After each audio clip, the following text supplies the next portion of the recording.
So, hello student, good afternoon. Today we study about myocardial infarction. इससे पहले मैं आपको कुछ इन्फॉर्मेशन देना चाहती हूँ.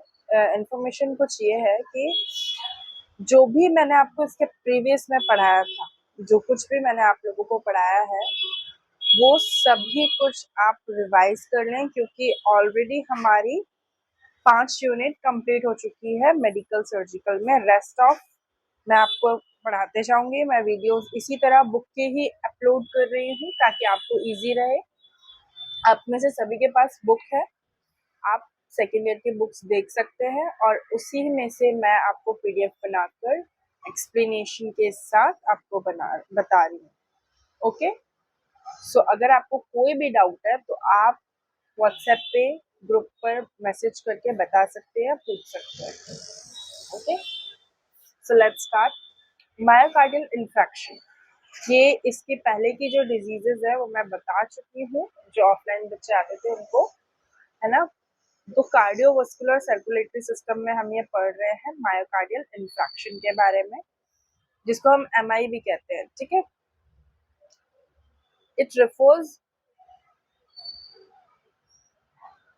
It refers to the process by which myocardial tissue are permanently destroyed in the region of heart that are deprived of an adequate supply of blood, myocardial ischemia, because of reduced coronary blood flow, subsequently necrosis or death to the myocardial tissue occurs. यहाँ पे क्या हो रहा है, myocardial infection क्या है? ये एक ऐसी प्रोसेस है जिसमें मायोकार्डियल टिश्यू परमानेंटली डिस्ट्रॉय हो जाते हैं. ठीक है. और हार्ट के डिप्राइव में जो सप्लाई है, जो ब्लड वेसल्स में जो सप्लाई करती है, उसमें क्या हो जाता है, मायोकार्डियल इस्चीमिया हो जाता है, जिसके कारण कोरोनरी आर्टरी में जो ब्लड का फ्लो है वो प्रॉपर वे में नहीं हो पाता है. क्यों नहीं हो पाता है? क्योंकि आर्टरी की जो वॉल है वो क्या हो जाती है, नेक्रोसिस हो जाती है. अब आप देख रहे हैं इसमें जो डायग्राम दिखाया गया है, इसमें एपिथेलियल प्लग, ब्लड क्लॉट और आर्टरी वॉल्व. ये आर्टरी वॉल्व है, देखिए यहाँ पे कितना सारा एपिथेलियल लेयर है, उसके बाद प्लग जमा हुआ है, तो जिसके कारण आर्टरी का जो ल्यूमेन है वो क्या हो गया है, यहाँ पे शॉर्ट हो गया है. राइट. अब हम बात करते हैं इसके clinical classification of different type of myocardial infection के बारे में. तो कितने तरह के टाइप है इसमें? 5 तरह के टाइप. सबसे पहला है spontaneous myocardial infection related to ischaemia caused by primary coronary event such as plug, crushing और rupture. इसमें स्पॉन्टेनियस मायोकार्डियल इन्फेक्शन है जो कि रिलेटेड है इस्चीमिया से और प्राइमरी कोरोनरी इवेंट शो करता है यहाँ पे. ठीक है. सेकेंड टाइप में क्या हो रहा है यहाँ पे, myocardial infection secondary to ischaemia. अब ये जो बार बार जो वर्ड आ रहा है इस्चीमिया,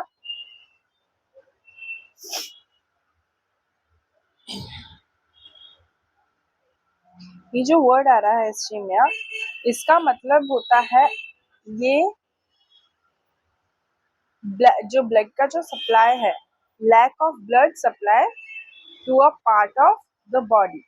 जिस जगह पे ब्लड सप्लाई हो रहा है वहां पे प्रॉपर तरीके से ब्लड का सप्लाई ना होना, that is called ischaemia. Okay. तो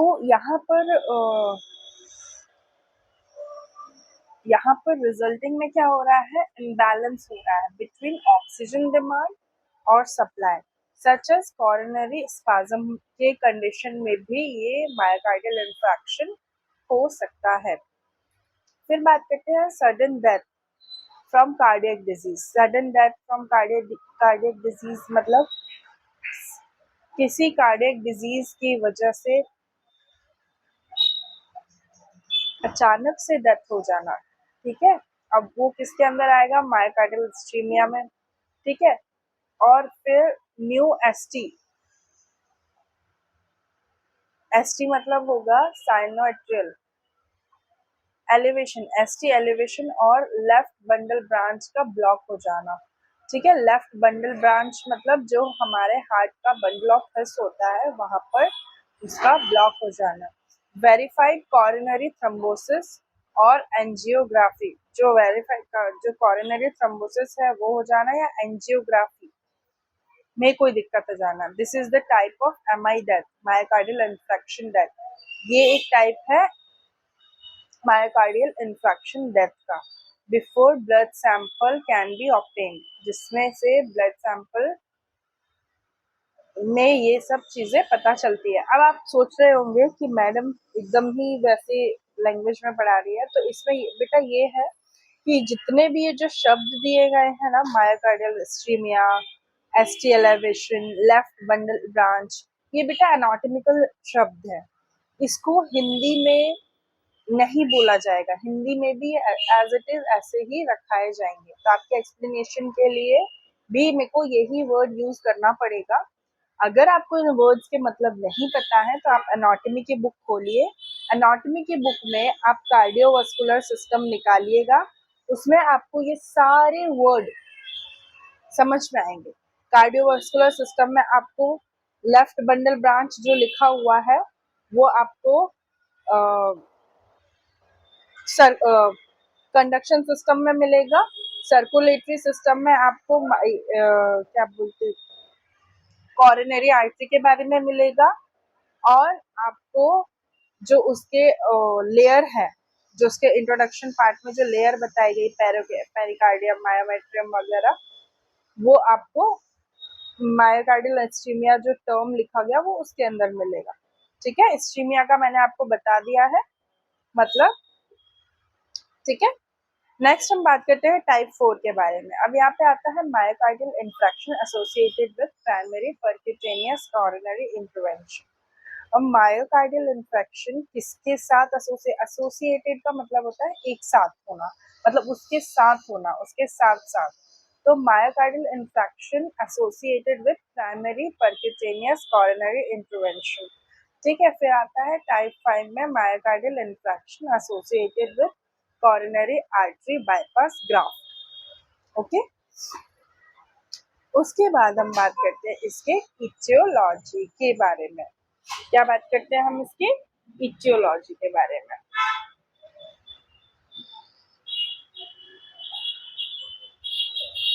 तो इसकी आप देख सकते हैं इसकी इटियोलॉजी क्या है। Reduce blood flow in a coronary artery due to atherosclerosis, increased oxygen demand, and decreased oxygen supply. Complete occlusion of an artery by an embolus or thrombus. Sudden narrowing vasospasm of a coronary artery. Acute loss of anemia. देखो, अब यहाँ पे etiology में, etiology मतलब होता है कि उसका कारण क्या है, किस वजह से, किन किन कारणों की वजह से वो हो सकता है। तो यहाँ पे ब्लड का फ्लो बताया गया है कॉरोनरी आर्टरी में, एथियोस्क्लेरोसिस की कंडीशन। ठीक है, अब एथियोस्क्लेरोसिस में जो ल्यूमिन है, ठीक है, आर्टरी का जो ल्यूमिन होता है, ल्यूमिन जो होता है वो क्या होता है, नैरो हो जाता है। क्या हो जाता है वो, नैरो हो जाता है। नैरो किस वजह से, because of deposition of cholesterol या फिर लिपिड की जो लेयर होती है वहां पे डिपोजिट होने लगती है, जिसमें से उसका जो ल्यूमिन है वो छोटा हो जाता है ना, नैरो हो जाता है। And then increase oxygen demand और डिक्रीज ऑक्सीजन सप्लाई। तो क्योंकि अगर वहां का ल्यूमेन छोटा है तो ब्लड का फ्लो आगे बढ़ेगा ही नहीं, और जब ब्लड का फ्लो नहीं बढ़ेगा तो ऑब्वियसली बात है वो बाकी ऑर्गन्स तक कम कम पहुंचेगा या पहुंचेगा ही नहीं। ऑर्गन्स तक नहीं पहुंचेगा तो ऑर्गन्स को ऑक्सीजन नहीं मिलेगा, है ना। तो जिसके कारण ऑक्सीजन की डिमांड बढ़ जाएगी और जो सप्लाई हो रहा है ऑक्सीजन का वो क्या हो जाएगा, घट जाएगा। ठीक है, और अगर आपको ये टर्म समझ में नहीं आ रहा है तो आपको एनाटॉमी पढ़ने की बहुत ज्यादा जरूरत है। Okay, next is complete occlusion of an artery by an embolism और थ्रोम्बस। अब यहाँ पे एम्बोल्सन और थ्रम्बस क्या होता है मैं आपको बताती हूँ। आर्टरी में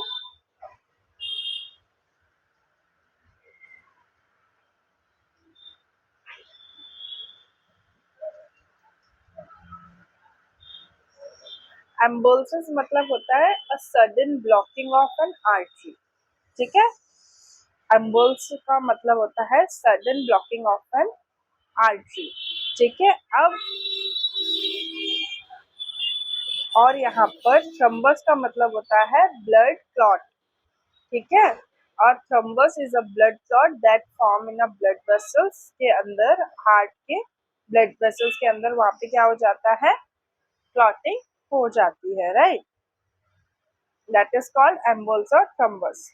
next is sudden narrowing, sudden narrowing of vasospasm of a coronary artery. Sudden narrowing, narrow हो जाता है वेसोस्पाज्म कोरोनरी आर्टरी में, फिर एक्यूट ब्लड लॉस होगा, एनीमिया हो सकता है। ठीक है, तो ये सारा क्या है, इटियोलॉजी है। Okay, next is risk factor.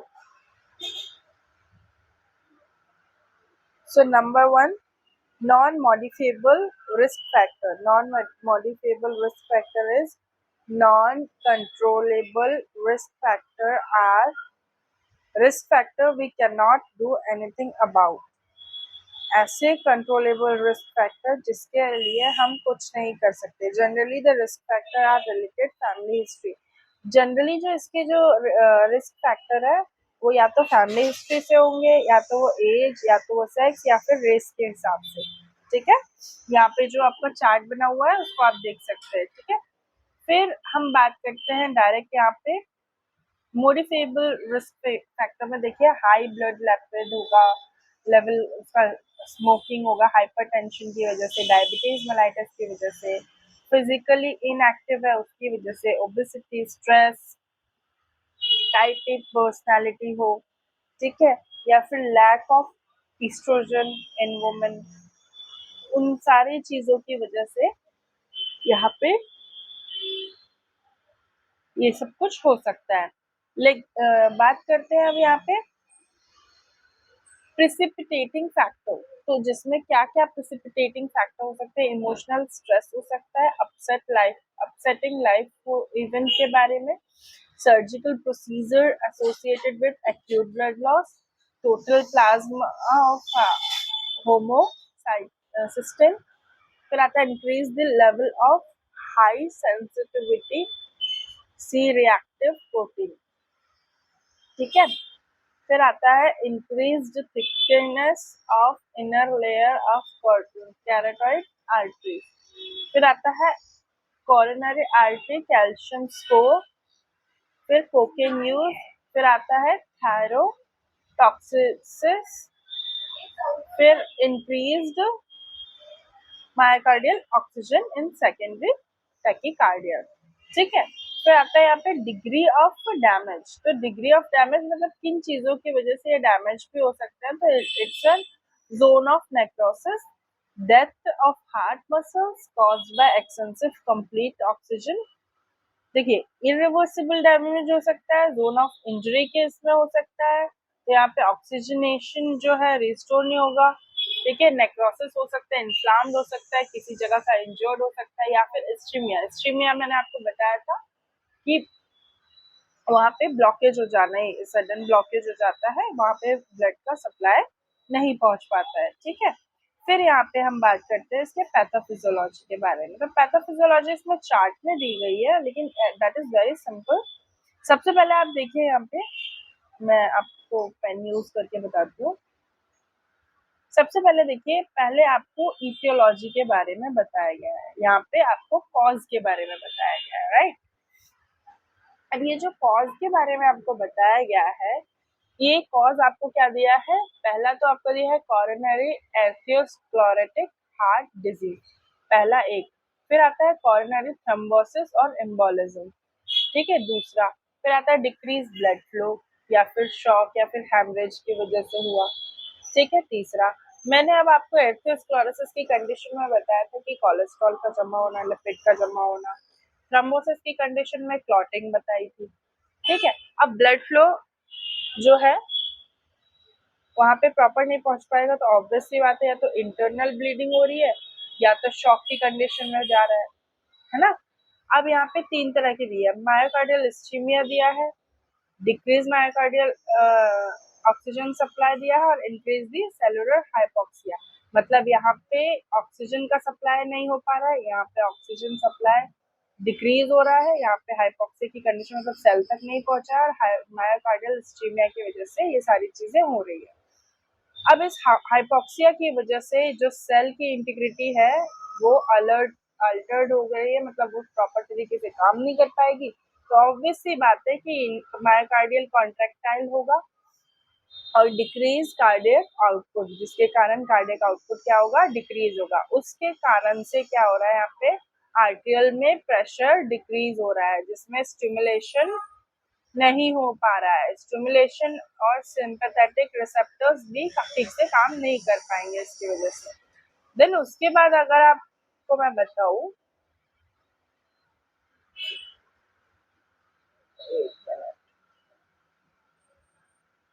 तो उसके बाद में अगर आपको बताऊं, तो यहाँ पे ये देखिए, उसके कारण से फिर यहाँ पे इंक्रीज मायोकार्डियल कॉन्ट्रैक्टाइलिटी, फिर वैसो कॉन्ट्रैक्शन हो रहा है, इंक्रीज आफ्टर लोडेड हो रहा है, फिर उसकी वजह से यहाँ पे इंक्रीज मायोकार्डियल ऑक्सीजन डिमांड। यहाँ पे क्या हो रहा है, मायोकार्डियल की ऑक्सीजन डिमांड बढ़ रही है, इंक्रीज हो रही है, ठीक है। तो ये था इसकी पैथोफिजियोलॉजी। नेक्स्ट हम बात करते हैं इसके क्लासिफिकेशन के बारे में। तो देखिए यहाँ पे क्लासिफिकेशन, एक तो location of MI, identified the location of damage के ऊपर डिपेंड है। इन्वॉल्व एमआई, देखिए ट्रांसमेमरल क्यू वेव का इंफ्लेक्शन हुआ है या नॉन ट्रांसम्यूरल सब डेनोडाइल इंफ्लेक्शन हो रहा है, ठीक है। अब यहाँ पे तो दो तरीके से क्लासिफिकेशन है, दैट लेफ्ट वेंट्रिकुलर इंफ्लेक्शन हुआ है या राइट वेंट्रिकुलर इंफ्लेक्शन हुआ है, ठीक है। These are the main two. Then next is classification, sorry clinical manifestation. तो चेस्ट पेन होगा, कैरेक्टरिस्टिक ऑब्वियसली बात है, चेस्ट पेन होगा, क्रसिंग होगा, स्क्वीजिंग लगेगा, आर्म्स में भी दिक्कत होगी, नेक शोल्डर पेन होगा, जॉ रिवील्ड रेस्ट रहेगा, मतलब 30 ये सब कुछ 30 मिनट्स तक के ही लिए होगा, फिर उसके बाद डेथ भी हो सकती है। पेशेंट में भी एंशियस, रेस्टलेसनेस फील होगी, ठीक है। कूल और कामी होगा, फेशियल पैलर होगा क्योंकि ब्लड का सप्लाई नहीं जा पा रहा है। फिर heart rate respiratory faster than normal होगी क्योंकि जल्दी जल्दी पंप, अब वहाँ पे ऑक्सीजन तो चाहिए ना। डिक्रीज कार्डियक कॉन्ट्रैक्टिबिलिटी, फिर शॉर्टनेस ऑफ ब्रीथ होगा, डिसेप्निया, फिर चॉकिंग सेंसेशन, ऐसा लगेगा कि कुछ फंसा हुआ है, चॉकिंग सेंसेशन होगा, प्रोफ्यूज स्वेटिंग होगी, नोजिया वोमिटिंग हो सकता है, ओलिगोरिया हो सकता है, फीवर हो सकता है। तो ये सारी चीजें इसके अंदर आएगी। Next is diagnostic evaluation. Diagnostic evaluation में पेशेंट हिस्ट्री चेक करेंगे, इलेक्ट्रोकार्डियोग्राम चेक करेंगे, एंजियोग्राफी देखेंगे, कार्डियक एंजाइम टेस्ट चेक करेंगे, ठीक है। LDH1 मतलब लिपो लिपिड्स का कौन कौन सा एंजाइम है। फिर आएगा अपने अदर फाइंडिंग्स में एलिवेटेड WBC, एलिवेटेड माइग्लोबिन। और ये जो डायग्नोस्टिक वैल्यूएशन ये सारे आपके रिलेटेबल है आपके क्लिनिकल प्रैक्टिस से, तो आपको तो ये सारी चीजें पता होनी चाहिए, ठीक है। नेक्स्ट हम बात करते हैं इसके मैनेजमेंट के बारे में। तो जैसे कि as I always told you, management तीन तरह के होते हैं। पहले होता है मेडिकल मैनेजमेंट, तो ये जो हम देख रहे हैं अभी, दैट इज मेडिकल मैनेजमेंट,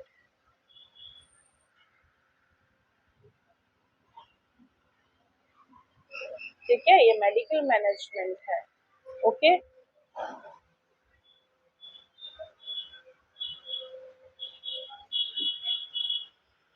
तो मेडिकल मैनेजमेंट में क्या है, ऑक्सीजन थेरेपी एडमिनिस्ट्रेट किया है, oxygen 3 litre nasal cannula, oxygen therapy improve oxygenation to ischaemic heart muscles और इम्प्रूव मायोकार्डियल ऑक्सीजन सप्लाई। फिर आता है thrombolytic therapy, with agent such as urokinesis, streptokinesis, ये सारी चीज़ें, एनाल्जेसिक देंगे, एनाल्जेसिक थेरेपी देंगे एंजाइटी रिलीफ के लिए, वेसोडाइलेटर्स देंगे क्योंकि वहाँ पे नेक्रोसिस हुआ तो हो सकता है आर्टरी स्पाज्म मतलब हुआ है, तो वहाँ पे वेसोडाइलेटर्स देके वहाँ पे वेसल्स को डायलेट करके प्रॉपर तरीके से ब्लड का फ्लो कराए। फिर एसी इनिवेटर रहेगा, prevent conversion of angiotensin form, है ना। तो ये सारे इसके मेडिकल मैनेजमेंट होंगे। फिर beta adrenergic beta blocking agents देंगे, कैल्शियम चैनल ब्लॉकर्स देंगे, एंटीकोगुलेंट थेरेपी देंगे। These are come under the medical management. Oh sorry,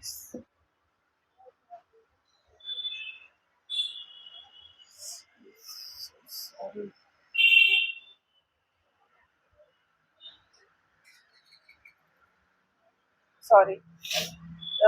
next is surgical management. तो यहाँ पे आएगा कॉरोनरी आर्टरी बाईपास सर्जरी, यहाँ पे आएगा परक्यूटेनियस ट्रांसल्यूशन, कॉरोनरी एंजियोप्लास्टी हो सकता है, कॉरोनरी सेंट हो सकता है। फिर आता है अपना एर्थेक्टोमी, फिर आता है ट्रांस मायोकार्डियल लेजर रिवेस्कुलराइजेशन, फिर आता है nursing management of patient with coronary artery diseases. ठीक है, तो क्या क्या होगा यहाँ पे, इम्पोर्टेंट हेल्थ इंफॉर्मेशन देंगे, फंक्शनल हेल्थ पैटर्न देंगे, है ना। ऑब्जेक्टिव डाटा में क्या क्या आएगा देख लीजिए, उसमें जनरल फीवर, एंजाइटी, रेस्टलेसनेस, इंटीग्रेटरी में कोल्ड कामी स्किन होगी, कार्डियोवास्कुलर। देखिए जिस तरीके से ये पैटर्न बना है उस तरीके से आपको नर्सिंग मैनेजमेंट नहीं बनाना है। You should be prepare for the care plan. अगर आपको उसमें कोई दिक्कत है, डाउट है, तो आप उसको देखिएगा, बताइएगा और मैं उसको वीडियो अपलोड करूंगी। फिर नेक्स्ट जनरल असेसमेंट में ये सारी चीजें आएंगी। असेस क्या क्या करना है, पेशेंट की फैमिली को डिजीज के बारे में नॉलेज देना है, उसका एंजाइटी लेवल चेक करना है, इमोशनल स्टेटस, बिहेवियर में, उसके कॉग्निटिव फंक्शन में क्या क्या दिक्कतें आई हैं, ये सब देखना है। नर्सिंग मैनेजमेंट इस तरीके से करना है। ठीक है,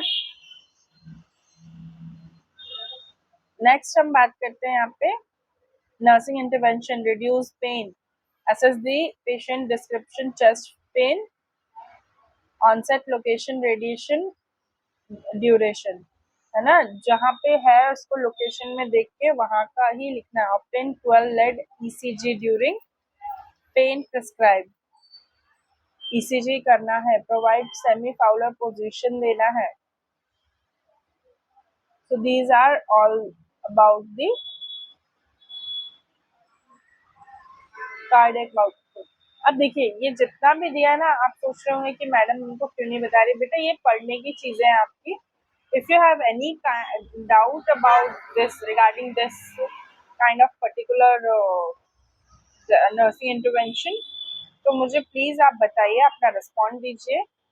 और नहीं तो फिर आप बुक से भी रेफरेंस, क्योंकि ये पूरा ही बुक का मैं बता रही हूँ ताकि आप लोगों को प्रॉब्लम ना हो। ठीक है, तो आप बुक से रिलेट करके पढ़ सकते हैं। आज सारा कुछ एक्सप्लेनेशन मैंने दे दिया है। ठीक है, हम यहाँ से कंटिन्यू करेंगे। Okay then, thank you, that's all for today. कोई भी डाउट हो तो मुझे बताइएगा। Thank you class.